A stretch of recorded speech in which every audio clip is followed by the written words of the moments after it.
Fundación Iclovi y Somos Enigma no se hacen responsables de las opiniones emitidas por colaboradores o entrevistados. Tampoco se adscribe a teorías o hipótesis. De esta manera, conseguimos un espacio de libertad de expresión en el que los participantes pueden hablar sin restricciones preestablecidas.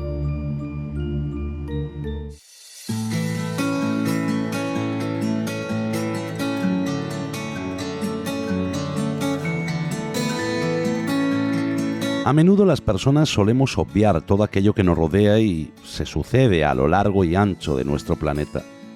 Esto ocurre cuando nos negamos a aceptar la realidad que a diario golpea nuestra existencia. Nos autoconvencemos de que nada de lo que sucede tiene que ver con nosotros. Y eso se debe a nuestro egoísmo y tal vez a nuestro pasotismo o a nuestra incredulidad. O también a nuestro afán de construir un mundo ficticio donde todo es maravilloso y nosotros somos protagonistas de ese cuento de hadas inexistente. A menudo vemos falsas vidas en las redes sociales y nuevamente nuestro afán de construir un mundo fantástico nos lleva a creer que la vida siempre es de color rosa. Pero, ¿os habéis parado a pensar en vuestras vidas? ¿En la vida de quien os rodea? ¿En las vidas anónimas que a menudo obviamos? Si algo me enseñaron mis padres es que los problemas se enfrentan aunque nos duela hacerlo, aunque sintamos perder la batalla. Porque el no hacerlo, el no enfrentarnos, no hará que desaparezcan, no hará que nuestra vida mejore y no convertirá nuestra vida en un cuento de hadas. A lo largo de mi vida he tenido altos y bajos. Os podría contar muchas de esas historias, pero no os desvelaría ningún secreto, ya que estoy seguro de que en las tormentas de la vida ya somos todos unos expertos.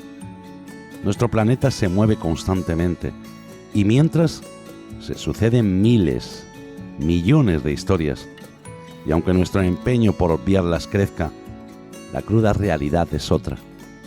Es una realidad existente.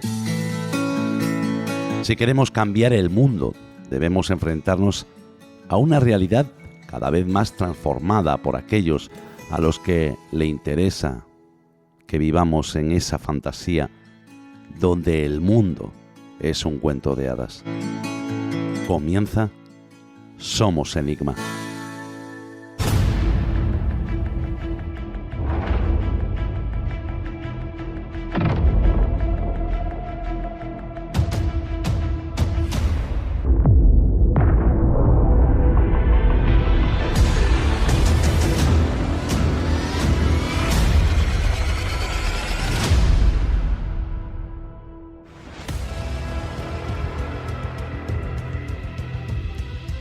Fundación Iclovi.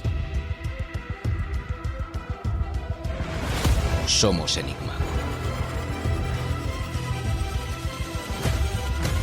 Dirige y presenta Eduardo Pereira. Muy buenas noches, amigos, bienvenidos a esta reunión de enigmáticos donde el tema fundamental y principal es el misterio y las otras realidades. Como cada semana a mi lado, Geraldine Arcas. Muy buenas noches, Geraldine. Buenas noches, Eduardo, y como bien lo has dicho, buenas noches a todos los enigmáticos y enigmáticas. Bueno, esta noche vamos a hablar de un tema, como os anunciamos la pasada semana, un tema que es muy controvertido. Además, es un tema al que muy pocas personas le prestan atención, pero que deberíamos estar muy atentos, porque de ello dependen nuestras vidas. Geraldine, vamos a dar las gracias a todos los que nos habéis dejado comentarios en el programa pasado. ¿Por qué vemos fantasmas? Así es, vamos a empezar con Amparo Mari, que dice: excelente programa, siempre es bueno encontrar a alguien escéptico que le da una explicación a los fenómenos extraños que nos ocurren. Cada uno que crea lo que quiera. Yo me quedo con mis visiones y sensaciones, ya que por desgracia ocurren. Gracias por toda la información que aportáis. Es muy importante que tengamos en cuenta siempre eso, ¿no? Si de algo podemos presumir las personas a las que nos gusta el misterio, es que somos seres abiertos a cualquier explicación. Y en este caso siempre es bueno escuchar la voz de algún escéptico. Eso a lo mejor de alguna forma fortalece lo que nosotros ya creemos. ¿Más comentarios? M. Velasco dice, sois maravillosos. María Ángeles Jiménez dice, gracias por vuestro programa, es muy interesante. Otros. Silvia Conenza dice, qué genios, muchas gracias. Milagros Agudo dice, me sorprende que para ser tan escéptica tenga títulos como experiencias singulares del espíritu o poderes mentales. ¿Cómo utilizarlos? No se me cuadra poco. Parecía bastante reactiva en la entrevista, no dejaba hablar al entrevistador, no parece muy propio de una persona que escribe libros sobre meditación trascendental. Con todo el respeto, claro, esto es solo una apreciación personal, no deja de ser juicio subjetivo. Gracias por el programa, un abrazo. Me encanta la forma que tenéis de expresaros con esa elegancia, ¿no? Y esa educación que yo creo que representa a todos los que amamos este mundo tan misterioso, ¿no? Y todos los que buscamos respuestas. Yo creo que lo fundamental en esta vida es saber escuchar para poder después hablar, ¿no? y comunicar. Y en nuestro caso, bueno, nosotros llevamos muchos años dedicándonos al misterio y por algo hacemos esto, porque creemos totalmente que existen unas realidades que, aunque muchos no quieran ver, están ahí. Y el último comentario, Geraldine. Bumara nos dice, la verdad, esta señora parecía más interesada en negar el sentido espiritual, interdimensional y propiamente paranormal de la visión fantasmal, que en otra cosa resultó cansina. Y cero abierta a posibilidades de la ciencia o la academia no pueden explicar. Otro caso de alguien que forma parte de Steinblich, sí, que sistemáticamente desacredita estas experiencias. Bueno, no me voy a repetir, insisto, nosotros estamos abiertos a cualquier explicación y lo bonito es eso, siempre tener un escéptico de frente para poder reforzar nuestra creencia en que, como decimos siempre, no existe lo desconocido, sino lo oculto temporalmente. Hay muchos más testimonios, bueno, muchos más comentarios, iba a decir testimonios, pero esta noche tendremos un testimonio súper importante, un testimonio de una persona que ha pasado por todo lo que contaremos. Y es que me imagino que muchos, sobre todo los que tengáis ya una edad, ¿no? Como nosotros, recordaréis un hecho ocurrido hace unos años, en los años 80, en una central nuclear que se llama Chernóbil. Lo que muchos no saben es que esa noche se pudo convertir en la última noche de la humanidad, en esos años oscuros. Hay una frase que hemos puesto en el flyer que es una frase que dijo Einstein en su momento y dijo algo así como que una nación que continúa año tras año gastando más dinero en defensa militar que en programas sociales se está acercando a la perdición espiritual. Esta noche conoceremos un libro titulado Veteranos Atómicos. Hablaremos del maletín del presidente que muchas personas no conocen y hablaremos de esa historia oscura de Chernóbil. Comenzamos.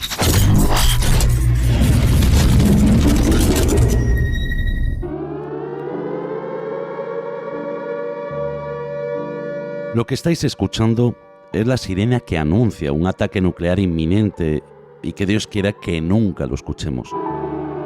El tema del que vamos a hablar esta noche es un tema que hemos valorado antes de realizar y que hemos llegado a la conclusión de que solo conociendo la realidad o viviendo fuera del mundo de fantasía al que estamos sometidos podremos despertar y ser más conscientes de la destrucción a la que nos enfrentamos. Si hay algo que me sorprende del ser humano es su incapacidad a la hora de recordar el pasado y sobre todo la poca curiosidad que siente. Es como que nos dejamos ir convencidos por aquellos que manejan los hilos invisibles que de vez en cuando dejan ver sus grandes espinas. En este programa intentaremos mostrar siempre esa parte positiva de las cosas y sobre todo esa historia desconocida o por lo menos oculta que debemos conocer para poder aprender de ella. Aunque no os lo parezca, y a pesar de que los próximos minutos serán una travesía muy dura y muy emotiva, nuestro mensaje sigue siendo el de la esperanza, porque es lo último que podemos perder. Pues solo nosotros podemos decidir el destino de todo lo que nos rodea. Solamente necesitamos conocer la verdad para frenar lo absurdo de algunas cosas. Una de ellas fue el accidente de Chernóbil.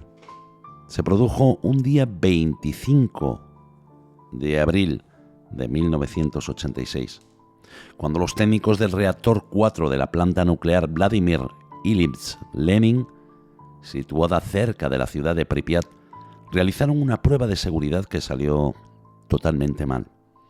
La prueba consistía en simular un corte de suministro eléctrico y comprobar si el reactor podía enfriarse por sí mismo. Sin embargo, debido a una serie de errores humanos y fallos técnicos, la potencia del reactor aumentó de forma descontrolada y provocó una explosión que liberó una gran cantidad de material radioactivo a la atmósfera. Para que os hagáis una idea, la explosión fue tan fuerte que levantó la tapa de 1000 toneladas que cubría el núcleo del reactor y lo dejó totalmente al descubierto. La radiación emitida por el reactor fue un aproximado de 400 veces mayor que la bomba atómica lanzada sobre Hiroshima en 1945 y se extendió por gran parte de Europa. Esto es uno de los puntos donde nos vamos a parar. Muchas personas recordaréis que en 1986 varios países de Europa alertaron a su población de un ataque radioactivo. Se pensó que era un ataque radioactivo. Y todo esto ocurrió porque Rusia no avisó al mundo hasta 3 días después de esta explosión. Con esto quiero decir que las propias personas que vivían en Pripyat no sabían que todo esto se les venía encima. Y se mantuvieron con sus niños yendo al colegio, con los niños en los parques, haciendo una vida normal durante este tiempo.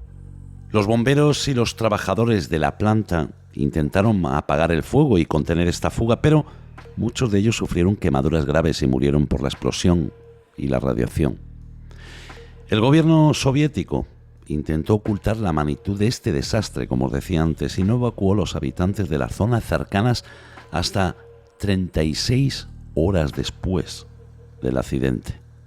Se estima que unas 135.000 personas fueron evacuadas y se creó una zona de exclusión de 30 kilómetros alrededor de la planta que luego se amplió a más de 4.000 kilómetros cuadrados. Pero, ¿cuáles fueron las consecuencias de este accidente?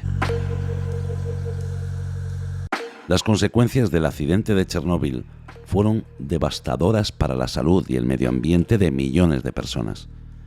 Se calcula que unas 4.000 personas murieron directamente por el accidente y otras 200.000 lo hicieron por enfermedades relacionadas con la radiación, como el cáncer, la leucemia o malformaciones congénitas. Además, muchas personas sufrieron estrés psicológico, depresión o trastorno por estrés postraumático por haber perdido sus hogares, sus familias o su forma de vida. El impacto ambiental del accidente también fue enorme. La radiación contaminó el suelo, el agua, el aire, la vegetación de amplias zonas, lo que afectó a la fauna y a las flores locales. Algunas especies animales como el lobo o el jabalí se adaptaron a las condiciones radioactivas y aumentaron su población, mientras que otras, como el caballo, el bisonte europeo, fueron reintroducidas en la zona para favorecer su conservación. La vegetación también sufrió cambios, como el aumento de los hongos o las mutaciones genéticas en los árboles. Esta zona de exclusión se convirtió en un lugar abandonado y fantasmal, donde solo quedan los restos de las ciudades, las aldeas y de esa planta nuclear. El reactor 4 fue cubierto con un sarcófago de hormigón y acero para aislarlo, pero este se deterioró con el tiempo y tuvo que ser reemplazado por un nuevo confinamiento más seguro en el año 2016. La limpieza y desmantelación de la planta aún continúa a día de hoy y se prevé que durante décadas. Algunas zonas podrían seguir siendo inhabitables durante miles de años. Como veis, la historia que nos cuentan no siempre es la historia real. A veces le quitan importancia para que nosotros no seamos conscientes del peligro que corremos. Y eso se lo hicieron a una serie de militares. Pero para ello tenemos que hablar con nuestro invitado, con Juan Gómez, que nos viene a presentar su libro, Veteranos Atómicos.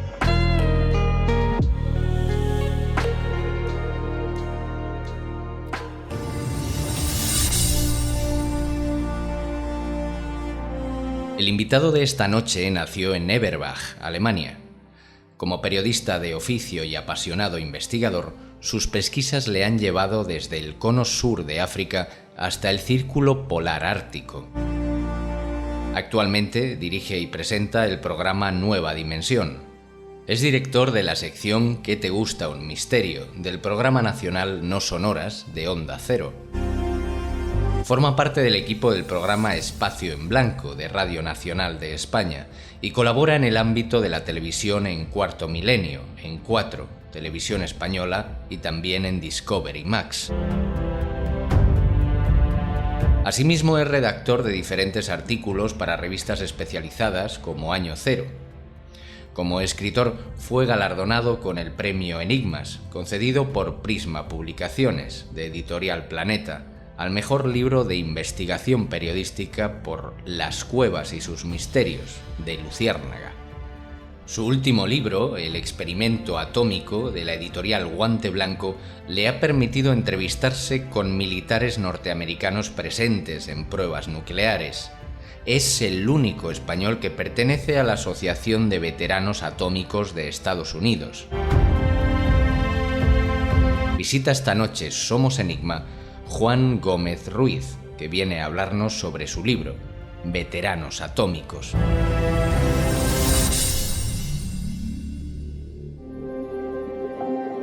Buenas noches, Juan. Hola, ¿qué tal? Muy buenas noches, un placer. Oye, tengo un libro por el que te tengo que felicitar, Veteranos Atómicos, que nos habla de esos militares que fueron usados como cobayas humanas en detonaciones nucleares. ¿Cómo surgió la idea de escribir sobre un tema tan controvertido? Bueno, la idea, surgió a raíz de un trabajo anterior que se llama El experimento atómico. Es un trabajo en donde yo tocaba diferentes temas de manera muy tangencial, hay que decirlo, porque era un libro muy pequeñito, pertenecía a una colección, al Círculo del Misterio de Editorial Guante Blanco, y debido a las características de esa colección y a las características del libro, no permitía meterse en mucha extensión a la hora de tocar los temas, pero sí es cierto que en ese libro trataba cuestiones que tenían que ver con experimentaciones, con accidentes ocultados, con proyectos secretos, y también una parte del libro pequeñita la dediqué a los que son denominados los veteranos atómicos. Tuve la oportunidad para realizar esa parte del libro, poder comunicarme con diferentes militares, principalmente norteamericanos y británicos, que estuvieron presentes en las pruebas nucleares. Lo que ocurre es que en ese libro tan esquemático, en algunos aspectos, pues no permitía quizá desarrollar de buena forma lo que serían todas las historias o buena parte de las historias que me llegaban de parte de estos exmilitares ya, muchos de ellos ya retirados, y también de sus descendientes, que habían visto cómo durante su carrera militar, durante la exposición a los que fueron sometidos en las diferentes pruebas nucleares en las que ellos estuvieron presentes, pues se dieron cuenta que ellos en realidad habían sido utilizados por sus propios gobiernos para convertirse en cobayas humanos. Bueno, pues después de mucho tiempo, después de contactar con lo que es la Asociación de Veteranos Atómicos en Estados Unidos y tras finalmente poder ganarme su confianza, conseguí recoger gran cantidad de testimonios que muchos de ellos ya plasmo de manera mucho más extensa en este trabajo Veteranos Atómicos, pero ya no solo de ellos, sino también de los veteranos atómicos del Reino Unido y también de los veteranos atómicos franceses, que también ellos fueron utilizados como cobayas humanas de parte del propio gobierno francés, ¿no? De manera que tenemos un montón de historias, muchas de ellas muy emocionantes, con vidas intensas, con vidas llenas de cosas que nos pueden poner los pelos de punta, y también con cosas que desde luego nos hacen pensar que esta gente, independientemente de que fueran militares y estuvieran en ese entorno, también tenían familia, tenían hijos, tenían esposa, y todo su entorno pagó y sufrió el hecho de que sus gobiernos les hubieran utilizado como cobayas humanas. El destino de la ciudad de Nagasaki cambió el 9 de agosto de 1945. El destino de nosotros también cambió por completo. Al principio, el nombre de la ciudad de Nagasaki no estaba en la lista donde van a utilizar bomba atómica. Originalmente, la ciudad de Hiroshima, ciudad de Kokura, ciudad de Niigata y ciudad de Kioto. Pero un secretario de guerra que estaba en la comisión donde tomaba decisión dijo que la ciudad de Kioto no podía tocar. Entonces, insistir tanto de eliminar la ciudad de Kioto, entonces el director del proyecto Manhattan puso el nombre de la ciudad de Nagasaki. Ese día, 9 de agosto de 1945, el avión que despegó llevando el hombre gordo, que pesaba 4.5 toneladas, dirigía a la ciudad de Kokura, no a la ciudad de Nagasaki. Cuando llegó a la ciudad de Kokura, no tenía muy buena visibilidad, porque ciudad de Kokura había sufrido ataques aéreos hace 2 años, 2 días antes, estaba todavía incendiada. Así que el piloto en ese momento decidió volar hacia la ciudad de Nagasaki, deshacer la bomba. Eso era la misión. Tenía que deshacer la bomba de cualquier manera. ¿Has encontrado problemas a la hora de escribir y documentarte sobre esto? Es decir, ¿alguna vez te dijeron, oye, para ya, porque te estás pasando? No, lo que ocurre es que sí es cierto que tenemos que pensar una cosa. Hablamos del entorno militar norteamericano, británico, y la percepción que tenemos en España no es exactamente igual, más bien bastante más pobre, si es que se puede decir así, en cuanto a la importancia que tiene un militar, que por ejemplo en Estados Unidos o en el Reino Unido. Son países que eso de haber pertenecido al ejército es algo que llevan muy a fuego en sus propias vidas, tanto las personas que ahora mismo desempeñan ese trabajo como las personas, como es en este caso, los veteranos atómicos que lo desempeñaron y que ya no forman parte de la vida castrense, pero ellos llevan sus gorras, ellos llevan sus camisetas, están tremendamente orgullosos de haber pertenecido al ejército en sus diferentes facetas, ¿no?, en esos países. Lo que ocurre es que precisamente por eso ellos accedieron a información y vivieron cosas que eran alto secreto. De hecho, en su momento, cuando estos veteranos participaron en pruebas nucleares que estaban consideradas secretas, a ellos mismos les amenazaron de manera velada para que no contaran absolutamente nada. Y además tienen documentos, tienen fotografías que les pertenecen solamente a ellos y que en caso de que los tuviera el propio Estados Unidos, estoy convencido que serían imágenes que ahora mismo también estarían clasificadas. ¿Qué es lo que ocurre? De repente llega un periodista desde España, se pone en contacto con ellos y les pregunta por todas estas cosas que son secretas, cosas que pertenecen a su propio gobierno, y aunque hayan pasado muchas décadas, es normal el recelo que habían tenido en un principio. Yo siempre comento que más que un encuentro, fue un encontronazo al principio de nuestra, vamos a decir, relación a la hora de luego poder hablar de sus historias. Lo que ocurre es que con el paso del tiempo ya se dieron cuenta que mis motivaciones eran las de divulgar su vida, las de dar a luz un libro en donde contara que efectivamente ellos fueron utilizados como cobayas humanos para una experimentación radiológica que desde luego en muchas ocasiones incluso dejaba temblando las experimentaciones de los nazis. Todo esto llevó incluso al hecho, sobre todo al principio, de que me preguntaran si yo era una especie de agente del gobierno, si yo era una espía. Me lo preguntaron abiertamente, para ver si yo quería conocer los secretos nucleares que su país había desarrollado durante el tiempo en que ellos habían participado en las diferentes pruebas nucleares. Bueno, pues después de toda esa etapa, que fue complicada porque desde España uno tenía que hacer esa gestión, esa labor, tener mucha mano izquierda para poder entrar en ese mundo, finalmente conseguí entrar, y no solo eso, sino que tras este trabajo y el anterior me permitieron ser miembro y ser parte, en este caso en Estados Unidos, de la Asociación Nacional de Veteranos Atómicos de Estados Unidos, para que veas cómo cambió el cuento desde el principio hasta ahora, ¿no? Es cierto que no he tenido ninguna amenaza, ni ninguna llamada, ni nada de esto, pero sí los recelos del principio, que también yo considero que eran lógicos ante alguien que desde España no conoces y que te pregunta por cosas que son absoluto secreto.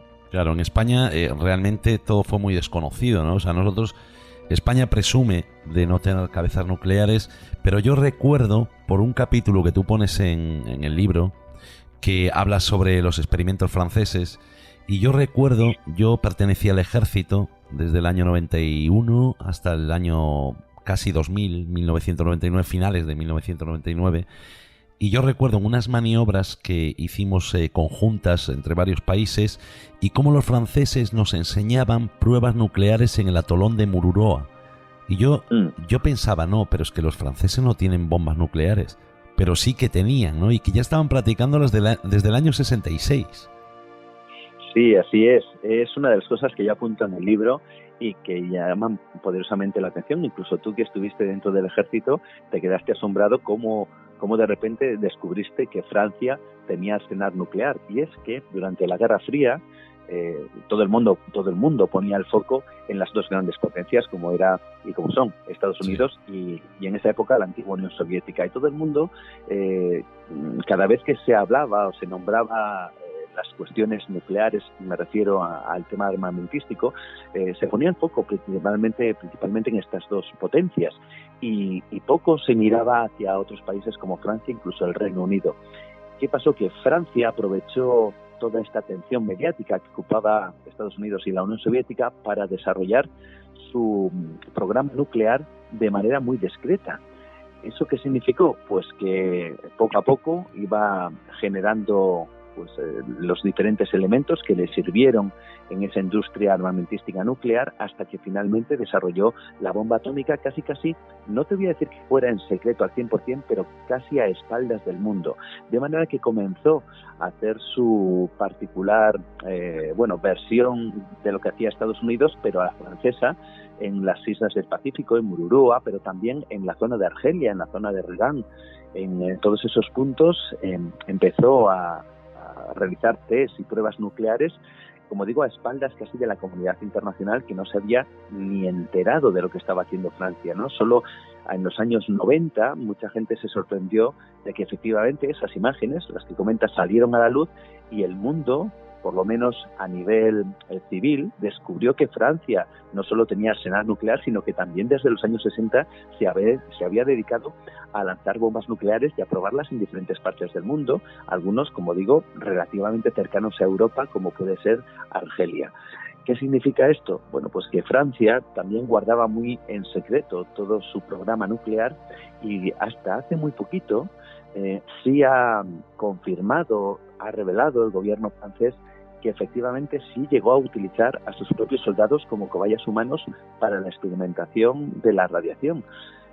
Hay casos flagrantes y tremendos que poco a poco se han ido descubriendo, incluso accidentes dentro de esas pruebas nucleares que pusieron patas arriba, incluso pusieron, vamos a decir que en una línea muy complicada, el propio programa nuclear francés. Hay un episodio tremendo, ocurre en la zona de Regan, le llaman el accidente de Beryl, y allí una de las pruebas nucleares salió mal, la bomba destrozó prácticamente una montaña y de ella salieron gran cantidad de vertidos, en este caso en forma de nube radiactiva, que fue utilizado por los mandos y por el propio gobierno francés para enviar a esa zona diferentes miembros de los que estaban allí, en cuanto a los militares se refiere, para que fueran irradiados y a ver qué es lo que ocurría con ellos, ¿no?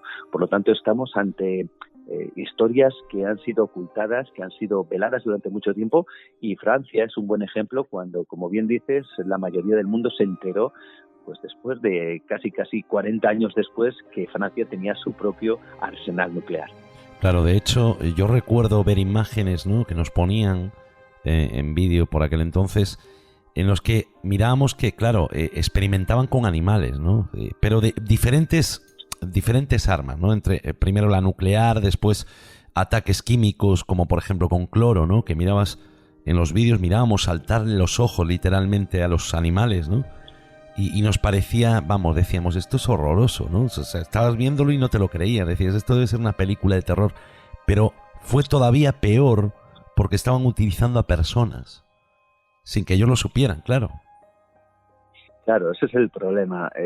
La cuestión es que, cuando se sale de la Segunda Guerra Mundial, todo el mundo está tremendamente consternado por las imágenes que llegan de la Alemania nazi, esos campos de concentración, esas experimentaciones tan tremendas que llegaron a realizar personajes que yo creo que ahora mismo están en la mente de muchos y que forman parte de quizá de lo más oscuro del alma humana, como el doctor Mengele y otros tantos, que realizaron experimentaciones de todo tipo. Japón también realizó su propio desarrollo terrible y brutal en una zona de Manchuria con una unidad llamada la Unidad 731, que utilizaron sobre todo y principalmente ciudadanos chinos para realizar todo tipo de experimentos, a cada cual más aberrante, ¿no? Y sin embargo llegaban, después de esa Segunda Guerra Mundial, los aliados, Estados Unidos, los diferentes países de Europa que habían entrado en la contienda, incluso la propia Unión Soviética, que fue la que finalmente, hay que decirlo, ganó la guerra, sí, aunque por supuesto tuvo que formar parte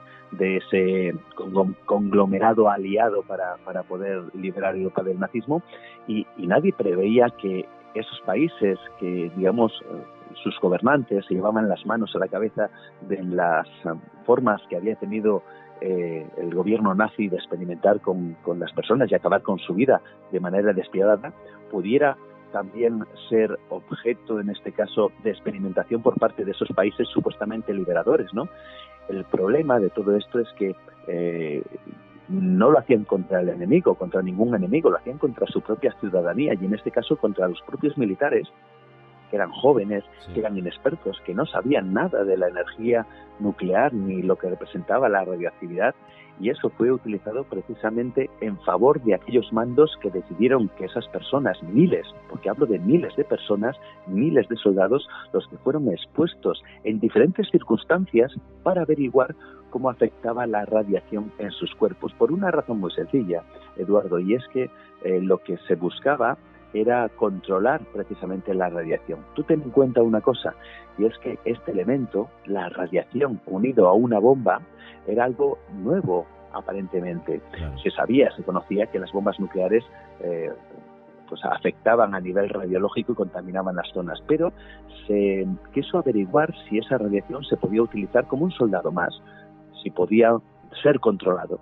Y entonces lo que se realizó, lo que se decidió es, ya que no había enemigo al cual lanzarle las bombas nucleares y con el cual experimentar esa radiación, se utilizó a la propia población, a los propios soldados, para hacer ese ensayo verdaderamente brutal con armas nucleares y con la radiación que prácticamente acabó con la vida de muchísimos de esos miles de hombres también mujeres, también civiles, que fueron expuestos a las detonaciones nucleares.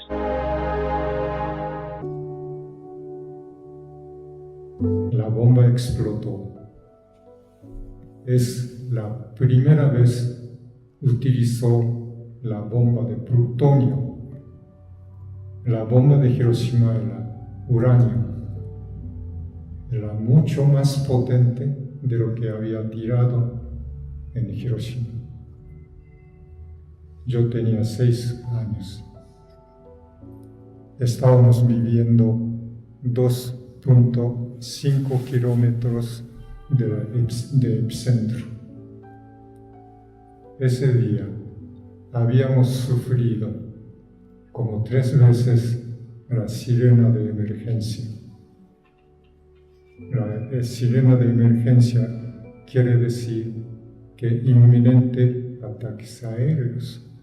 Entonces teníamos que refugiar en algún lugar. Pero no había sucedido absolutamente nada. Comúnmente la ciudad de Nagasaki era paso hacia otras ciudades. Así que pasábamos esos días bastante tranquilos.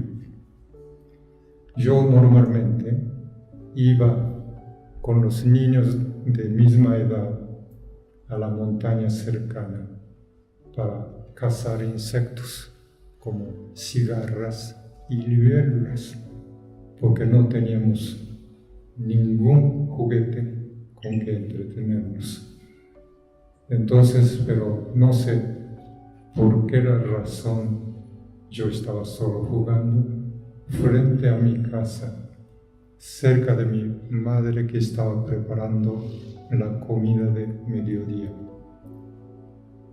Pasó un vecino diciendo: un avión misterioso está volando sobre la ciudad.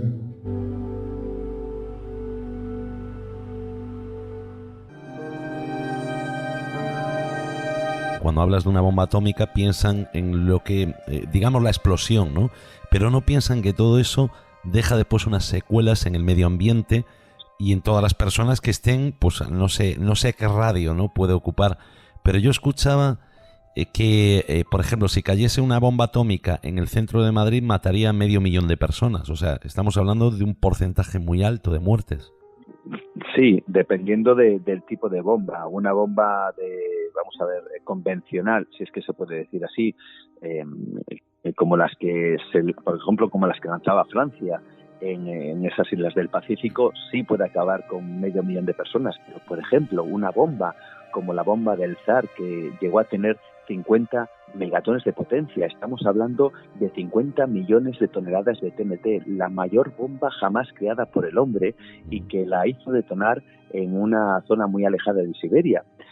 Bueno, pues esa bomba, una única bomba detonada en Madrid de 50 megatones de potencia, acabaría con la vida de 4 millones de personas. Es decir, que también va en función del tipo de bomba y de la potencia, evidentemente, que esta tuviera, y otra cosa, obviamente, del lugar donde se haga estallar, ¿no? Por lo tanto, estamos encontrándonos que las bombas nucleares tienen un alto rango de potencia que van desde las bombas nucleares tácticas, que es como se denominan en la actualidad, o bombas nucleares de bajo rango, a la mayor de todas, que fue denominada esta, la bomba del Zar, 50 millones de toneladas de TNT, 50 megatones, que bueno, pues hubieran acabado con la vida de 4 millones de personas, como digo, si se hubieran lanzado en pleno centro de Madrid. Claro, y de ahí el miedo que hay actualmente, ¿no?, con todo esto que está ocurriendo en Ucrania y que con la amenaza rusa, ¿no?, de utilizar este tipo de armamento. Bueno, dicen que hay unas bombas que pueden ser controladas, pero realmente yo me imagino que también eso dañará a las tropas rusas, ¿no?, en caso de ser lanzadas en el campo de combate, ¿no?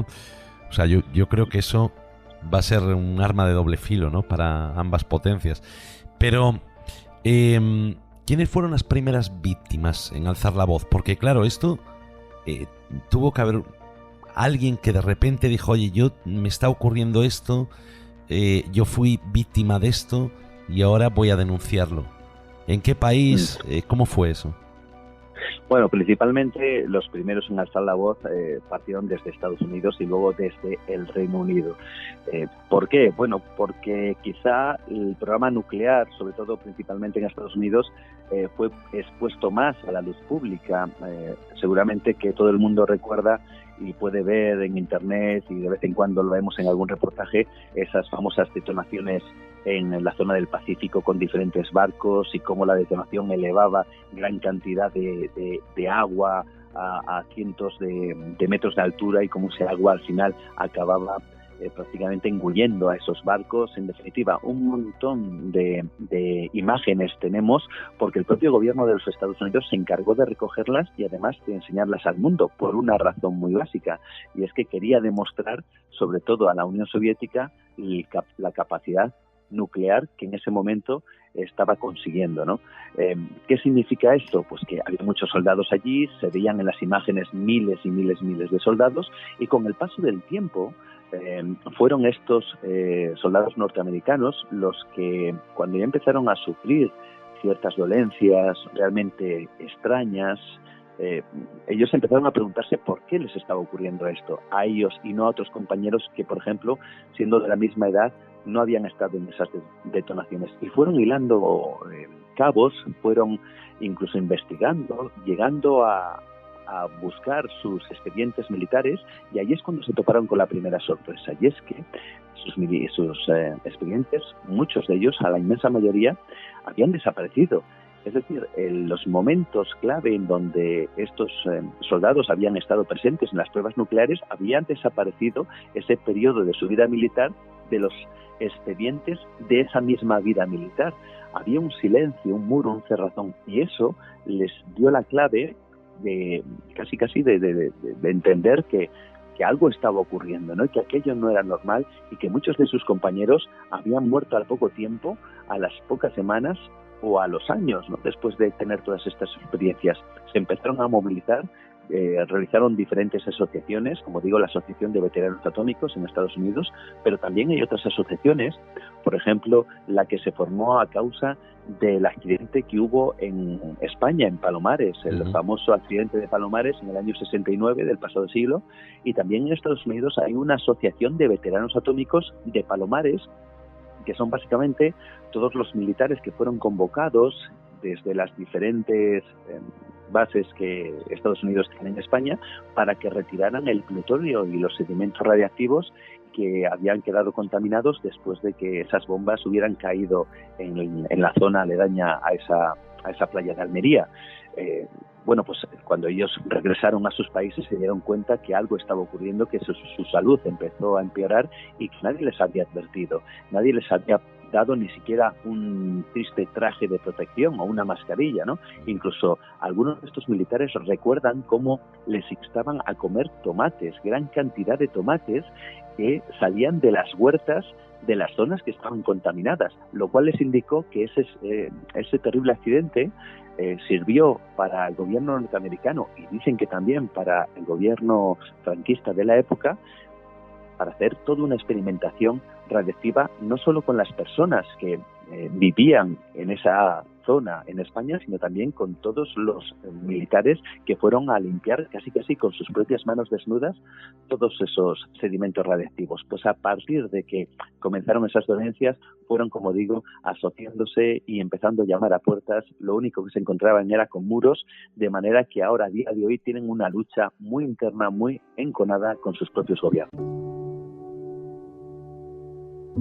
Entonces mi madre dijo, no creo que va a pasar como de costumbre. Pero en ese momento, una hermana que estaba dentro de la casa vino a decirle a mi madre, mamá está anunciando en la radio que tenemos que cuidarnos porque está volando un avión. Entonces mi madre me llamó, en caso vamos a entrar al refugio. Todas las casas japonesas en ese entonces tenían un refugio particular. Decir, es un agujerito abajo del piso, por si acaso, en caso de no poder tener suficiente tiempo para ir al refugio de la comunidad en la montaña. Al momento de entrar a la cocina, vino una luz tremenda, como si fuera 1000 relámpagos al mismo tiempo. Puedes imaginar 1000 relámpagos al mismo tiempo. La luz era tremenda. Entonces mi madre me jaló al suelo, me cubrió con su cuerpo.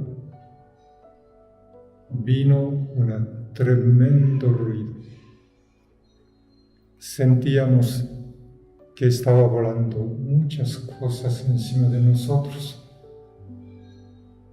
De repente, un silencio. Cuando nos levantamos, vimos que las ventanas, las puertas, los tejados habían desaparecido. Estamos hablando con Juan Gómez sobre su libro Veteranos Atómicos, de la editorial Cidonia. Juan, nos hablas de un hombre que tiene 200 tumores. Sí, el hombre de los 200 tumores es quizá uno de los casos más tremendos, ¿no? Yo comento que la radiación no le afecta a todo el mundo por igual y que no todos acaban por sufrir las mismas consecuencias debido a la radiación, ¿no? Hay gente que, por ejemplo, sufre esas consecuencias después de muchísimas décadas, ¿no? Hay que tener en cuenta una cosa, y es que déjame que ponga un poquito en antecedentes cómo funciona la cuestión de la radiación en el cuerpo según qué tipo de radiación. La mayoría de la radiación lo que hace es destruir parte del material genético. El cuerpo lo que intenta hacer es repararlo, pero ocurre una cosa, y es que nuestro cuerpo no lo repara en muchas ocasiones de manera perfecta, sino que produce mutaciones. Y ahí es la clave, ¿no? Esas mutaciones pueden derivar con el paso del tiempo, que ese tiempo puede ser en días, en semanas, en meses o en pocos años o en muchos años, finalmente un cáncer o algún tipo de dolencia que, fíjate, incluso puede ser que no lo desarrollen a lo largo de su vida y mueran de forma natural sin que la radiación haya sido la causante de su fallecimiento, pero quizá esa mutación haya traspasado generaciones, haya llegado a sus hijos y en sus hijos sí se haya activado esa mutación, de manera que puedes tener a quizá tu hijo con una malformación a pesar de que tú, que has sido el afectado directamente por la radiación, no tengas ningún síntoma. ¿Esto qué significa? Pues que en esta ocasión tenemos a un hombre llamado Derek Fiedemann. Este hombre que estuvo, fue durante 21 años, estuvo en un barco de guardia llamado el HMS Cossack, y él, a partir del año 1975, después de estar en diferentes pruebas nucleares, comenzó a desarrollar, sobre todo y principalmente en la cara, ciertos carcinomas en las que serían las llamadas células basales, y ahí, poco a poco, durante todo ese tiempo, hablamos de ya 43 años, desde el año 1975 hasta ahora prácticamente, ha ido generando esos carcinomas solamente en su cara y ha tenidos diferentes operaciones para ir extirpándolos, de manera que se han contabilizado hasta 200 tumores solo en la cara.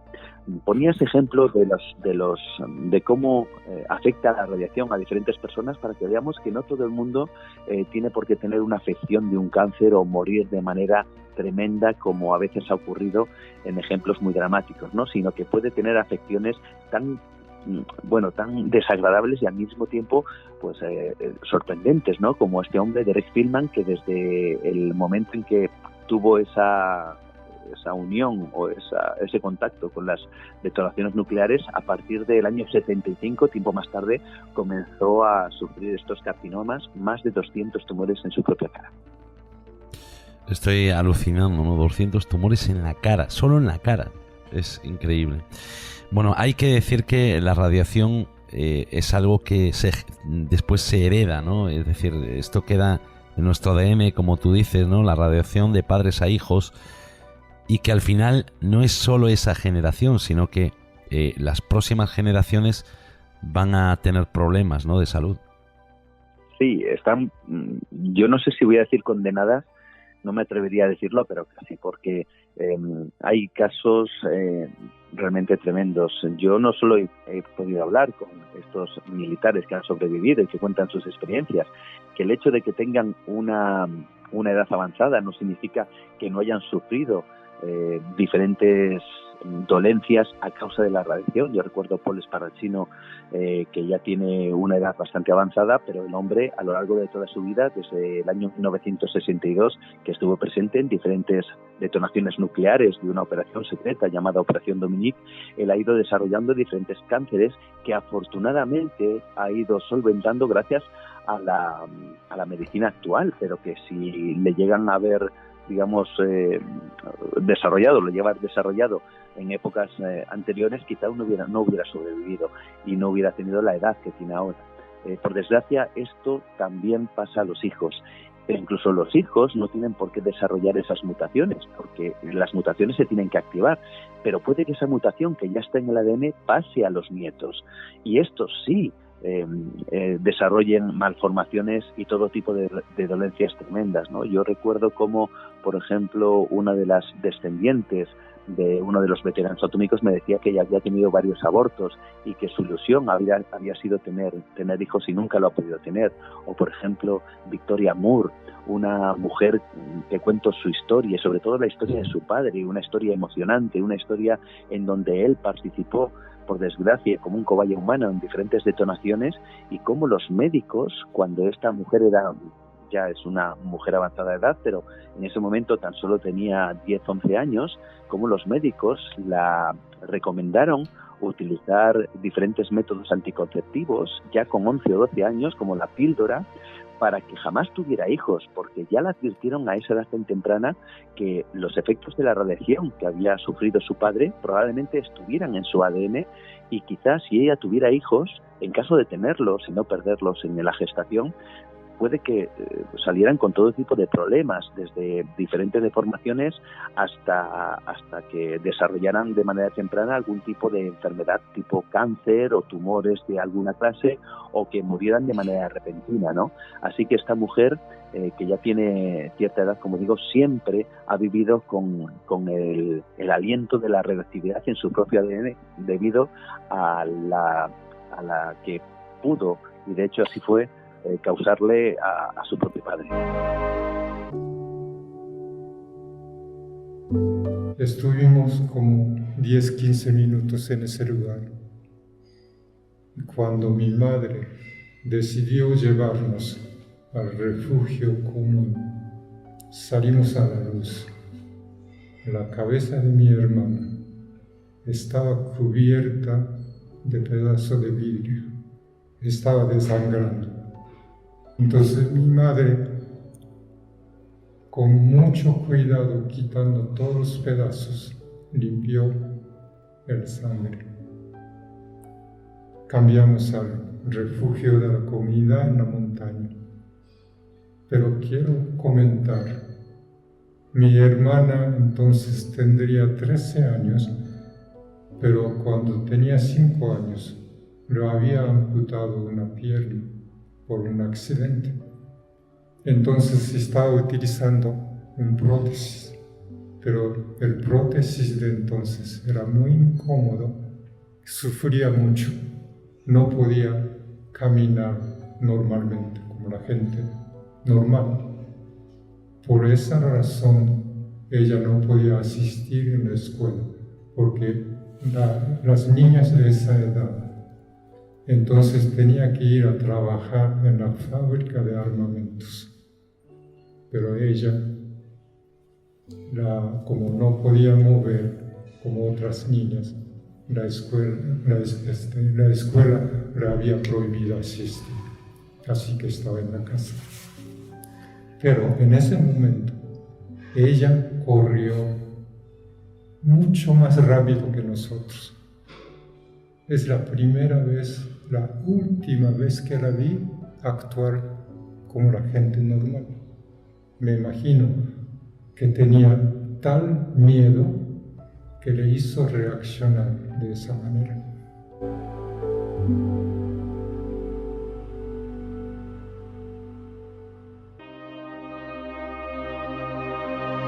Ya para ir poniendo punto y final, Juan, ¿qué has aprendido después de toda esta investigación y de escribir este libro? ¿Qué es con lo que te quedas tú?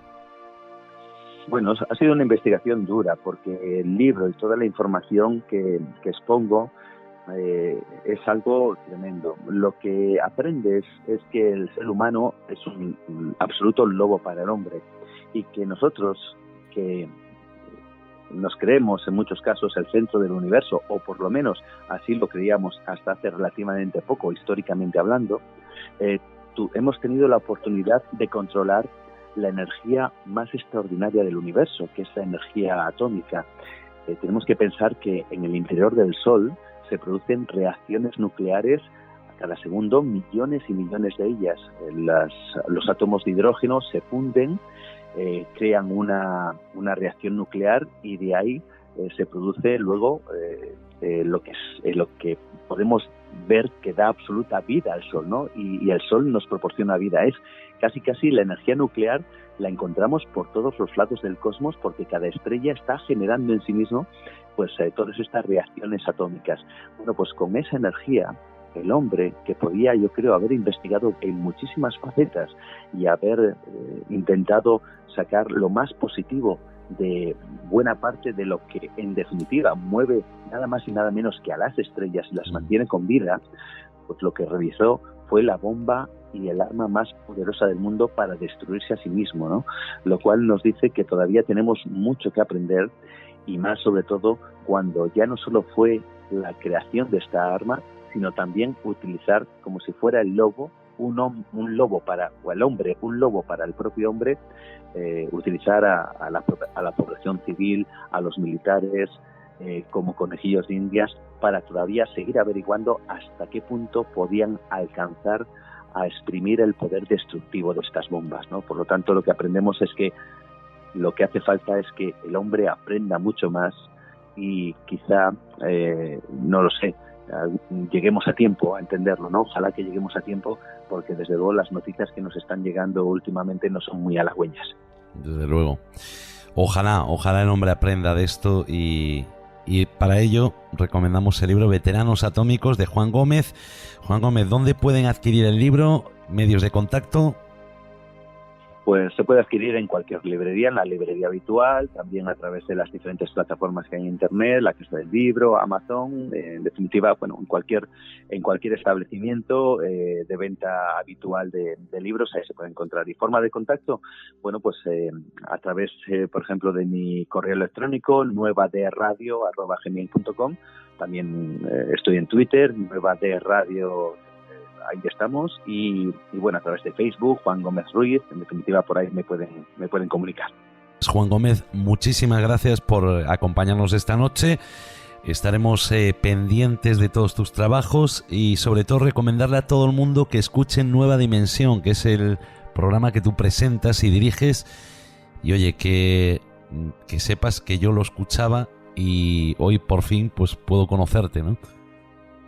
Bueno, es un placer que compartamos sobre todo nuestra pasión por los misterios, por los enigmas, por esa cara B de la historia y que sea, además, ojalá, de verdad, Eduardo, por mucho tiempo. Así que nada, este Código Enigma y Nueva Dimensión son, yo creo que dos programas hermanos que buscan el mismo destino, el mismo fin, que es dar alguna respuesta a este mundo tan extraño que nos rodea. Claro que sí. Pues Juan Gómez, muchísimas gracias. Un verdadero placer.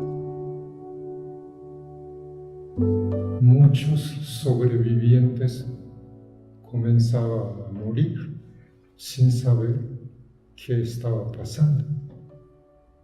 Aparentemente no tenía absolutamente nada, se veía muy sano, pero se moría. Entonces,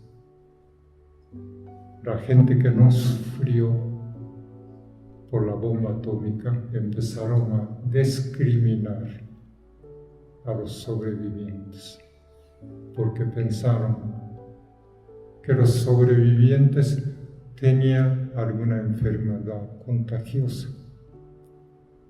Muchos casos, después de casarse, se enteraba que eran sobrevivientes lo hacían divorciarse.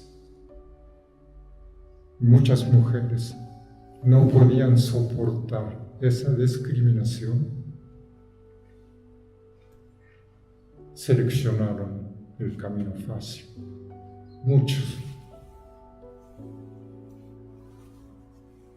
Cuando comencé a sufrir de esa hemorragia, no podía seguir trabajando. Tenía que cambiar de un trabajo a otro, porque cada 6 meses me sucedía tremenda hemorragia. Me desmayaba en la calle, en el restaurante, en el teatro, donde sea. No sabía cuándo me podía suceder. Como 2 años después,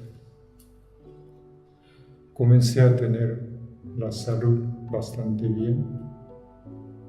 Comencé a trabajar en el hospital de la bomba atómica en la ciudad de Nagasaki. Vi en ese lugar los sobrevivientes estaban sufriendo, muriendo, mayormente leucemia, cáncer de sangre y otro tipo de cáncer. Vi en el hospital muchos casos de niños que nacieron con problemas. Recuerda que tu apoyo aporta valor y consistencia a nuestro proyecto de investigación. Gracias, compañeros.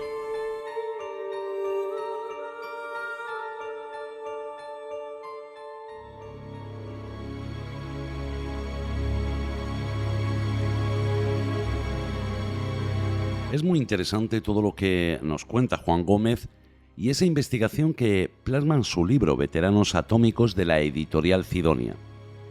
Cuando leo este tipo de trabajos me doy cuenta de que el futuro de nuestro mundo está en manos de unos cuantos y que somos totalmente ajenos a todo aquello que nos rodea, pero creo que esto se debe a la desinformación que gobierna nuestro mundo y a las pocas ganas de saber más al respecto.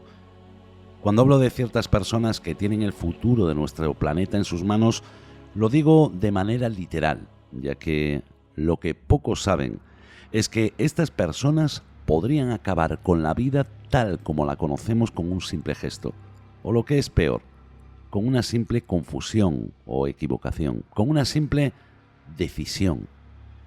El maletín del presidente es un dispositivo que contiene los códigos necesarios para autorizar un ataque nuclear desde cualquier lugar del mundo. Es un objeto de alto secreto y seguridad que siempre acompaña al presidente de los Estados Unidos en sus viajes y actividades. El maletín es llevado por un militar que forma parte de la unidad especial llamada Oficial de Emergencia del Presidente. El PEO, así son sus siglas, debe estar siempre cerca del presidente, a menos de 3 metros de distancia, y seguir sus órdenes en caso de una crisis nuclear. Pero, ¿cómo es este maletín, Geraldine? El maletín, Eduardo, tiene un aspecto discreto y oscuro y pesa unos 20 kilos. En su interior hay una serie de documentos, mapas comunicadores y dispositivos electrónicos que permiten al presidente acceder al sistema de mando y control nuclear.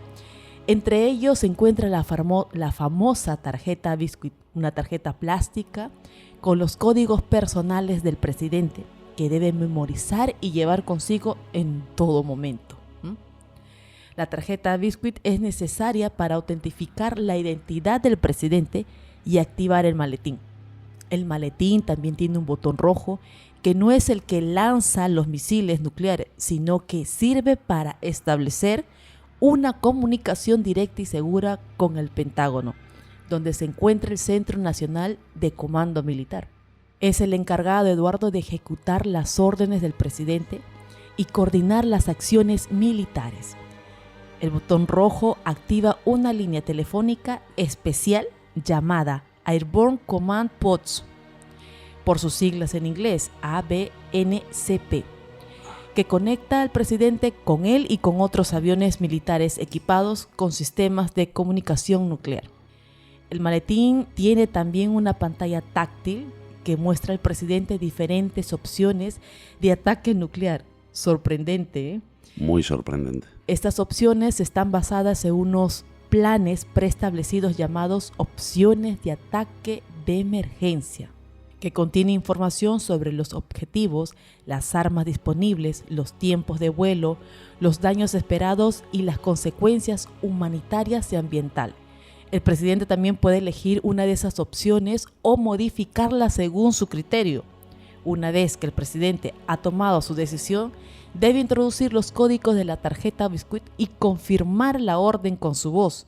Entonces el NMCC recibe la orden y la transmite en las fuerzas nucleares que lanzan los misiles desde sus hilos submarinos o aviones. Fijaros bien el peligro que conlleva el que una persona de carne y hueso como cualquiera de nosotros pueda accionar uno de esos botones. Lo peor de todo es que este no es el único maletín que existe, ¿verdad, Geraldine? Así es, Eduardo. Por ejemplo, Reino Unido. El maletín del primer ministro de Reino Unido se llama Atomic Weapon, por sus siglas AWRS, y contiene las instrucciones para el uso de las armas nucleares. El maletín es llevado por un oficial militar que acompaña al primer ministro en todo momento.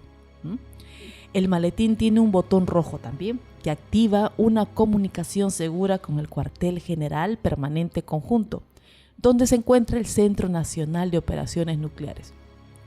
El primer ministro debe introducir los códigos personales de la tarjeta Biscuit y confirmar la orden con su voz. Todos llevan lo mismo, ¿no? La tarjeta, el botón rojo. Sí, son muy similares, ¿no? Igual que el de Francia, ¿no? Que en este caso se llama valise nucleaire, perdonad por mi francés, que significaría maleta nuclear, y contiene los medios para ordenar el lanzamiento de los misiles nucleares. Este maletín es llevado también por un oficial militar que acompaña al presidente en todo momento. Tiene también ese botón rojo que activa una comunicación segura con el Estado Mayor de las Fuerzas Armadas, donde se encuentra el Centro Nacional de Operaciones Nucleares. Y el presidente debe introducir también los códigos personales de la tarjeta Biscuit y confirmar la orden con su voz. Pero hay otra potencia que también lo tiene. Así es, Eduardo. El maletín del presidente de China se llama Kong y contiene los medios para ordenar el lanzamiento de los misiles nucleares. El maletín es llevado por un oficial militar que acompaña al presidente en todo momento. Tiene un botón rojo que activa una comunicación segura con el Comando Central Militar, donde se encuentra en el Centro Nacional de Operaciones Nucleares. El presidente debe introducir los códigos personales de la tarjeta y confirmar la orden con su voz. Como vemos, estos maletines tienen un protocolo similar o casi al 100% parecido, ¿no? O igual. Yo insisto, nuestro planeta está en las manos de unos pocos y es una delgada línea invisible la que nos separa de este desastre. Y aquí quiero hacer un stop, ¿no? Porque vosotros sabéis que muchas veces cualquiera de nosotros toma decisiones apresuradas, sin pensarlas, y tiene unas consecuencias, bueno, que muchas veces son negativas, ¿no? Para nosotros o para nuestro entorno, ¿no? Y eso se debe a que somos seres humanos y nos equivocamos. Pero claro, no es lo mismo una equivocación mía o de Geraldine o de cualquiera de vosotros que una equivocación de uno de estos señores, que en cualquier momento podría convertir la Tierra en polvo. Actualmente en el mundo hay miles y miles de balizas atómicas, miles. ¿Qué ocurriría después de saber todo lo que nos contó Juan Gómez? Después de saber ese triste pasaje de la historia en el que Estados Unidos lanza 2 bombas atómicas en Hiroshima y Nagasaki, y ver todo ese resultado, ¿no? Todo el desastre que causó, después de conocer esa noche en la que estuvimos a punto de vivir la peor noche de la historia con la central nuclear de Chernóbil, o qué ocurre pues ahora, ¿no?, que estamos en medio de una guerra en Europa entre Ucrania y Rusia, aunque yo diría que entre la OTAN y el Pacto de Varsovia. Pero ¿qué ocurriría si de repente a uno de estos señores se le da por apretar uno de esos botones y confirmar ese ataque nuclear a cualquier otro país, ¿no?, o a cualquier otra zona del mundo? Yo creo que esto sí debería ser motivo para salir a la calle y para protestar. Porque no solo destruimos nuestro hábitat, sino que destruiremos el futuro de todas nuestras familias, ¿no?, el futuro de todas las personas que no tenemos nada que ver con esos planes maquiavélicos que muchas veces los gobiernos tienen. ¿Me está diciendo que hay una probabilidad de que al pulsar ese botón destruyamos el mundo? La probabilidad es casi nula. Casi nula. ¿Qué quieres? Solo tenemos la teoría. Nula. Estaría mejor. Tú eres el hombre que les ha dado el poder de autodestruirse. Y el mundo no está preparado. Dirige y presenta Eduardo Pereira. Si algo he aprendido esta noche, es lo que no quiero en mi vida ni en la de nadie. A pesar de que cada día las noticias inundan nuestras vidas de tristeza, debemos pensar que nosotros somos aquellos que ayudarán al mundo a transformarse. Haremos historia y enseñaremos a aquellos a los que hemos decidido dar vida que sonreír, llorar, acertar o equivocarse forma parte de nuestra existencia y de nuestra experiencia, y que la mejor forma de vivir es aceptando que todo eso se llama vida. Estoy convencido de que vosotros, nosotros, formaremos parte de ese gran ejército universal que algún día cambiará el mundo. Queridos enigmáticos, queridas enigmáticas, no existe lo desconocido, solo lo oculto temporalmente. Nos vemos dentro de 7 días descifrando juntos un nuevo enigma.